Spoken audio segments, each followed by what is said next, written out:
Hello guys. I'm up with a new episode of this Wax Wallpaper podcast, and this time my topic is a little bit um, different. It is more of like news than the current affairs, a topic of discussion. Um, if you've been a football fan for some years and you have recently been watching Premier League, then you might have seen that in a match between Arsenal and Crystal Palace, Granit Xhaka uh, gestured badly and swore towards the fans after he was being substituted during the 2-2 draw with Crystal Palace. Xhaka has come under some criticism in some quarters for a reaction to his supporters as he was replaced by Bukayo Saka after 61 minutes of the game at the Emirates on Sunday. Uh, Maybe there's some reason to this after all. In a statement on Arsenal official Twitter page, he revealed he and his family had been targeted on social media, which has seen him reach a boiling point. Like he is very angry at the moment. Um, uh, so uh, he wrote on the Arsenal Twitter page, posted by saying that he was it was time that he spoke to the fans and people rather than just giving them a quick response. Um, and he endearly loved the club and the game. Um, he also got on with things like he was not understood by fans, and he received repeated abusive comments at matches and in social media over the last weeks and months, and it has hurt him deeply. People have said things like, "We will break your leg, kill your wife, and wish that your daughter gets cancer." And he says that this all these kinds of things have stirred him to a boiling point, and he has felt rejection in the later stages of his career. Not, I cannot say career, like in the later part, in the last time that we have seen him. In this situation, he says that if he lets himself get carried away and reacts in a way that disrespected the group of fans that support the club, Arsenal, um, it was not his intention, and he was sorry that if that is what people thought. He wants to get back to a place of mutual respect, um, and says that they should get on with the game positively and move forward. Um,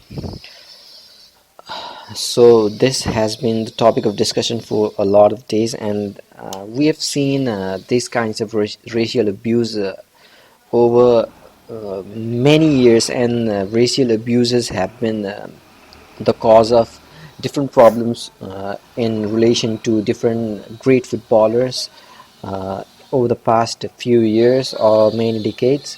Um, um, Arsenal boss Unai Emery left Xhaka out of the Carabao Cup fourth round penalty shootout defeat to Liverpool on Wednesday night after revealing on Tuesday that the player was too sad and devastated at the reaction. It is unclear whether Xhaka will return to the Arsenal squad for Saturday's game against Wolves. Um,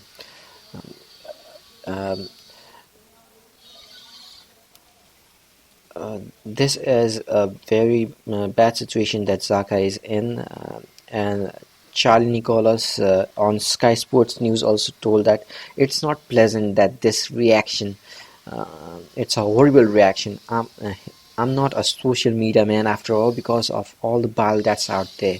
But the real issue for me is not the sheep who follow in this debate, it's a footballing debate. It's a footballing debate that Granit Xhaka is Arsenal captain and his behavior was unacceptable when he left the pitch. He showed his emotions and he'd been angry. He's still angry, and I understand that.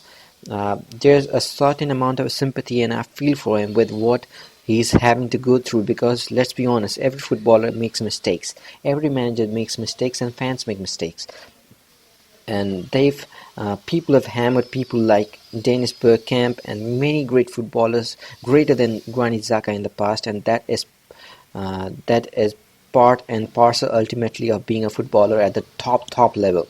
And if I think of Arsenal captains of the past, Frank McLintock and Tony Adams, they would have sat there and faced the music. They would have fronted it up on Arsenal TV to apologize. This is the reason why I'm apologizing, and this is what I was thinking. The fact that it's still a statement tells me that it's a club who has been asking for it. He was back in training today, so he could have sat down with the Arsenal TV and said, "Here's how I feel. I really must apologize. In time, we will move on and we will get around the corner." But it just doesn't feel natural to me that it is a genuine understanding of the situation. I still think there's too much anger in there. I don't know if he'll ever play again, if I'm being honest, he told. So this was the statement given by Charlie Nicholas on Sky Sports News, and it's a horrible situation now. If we learn of a little bit further than this, Gary Neville also put on his thoughts that it is less experience full of Zaka, and it's a bad situation, he says. Um, so this kinds of situations happen from time to time, and footballers need to be kind of resistant to these kinds of things.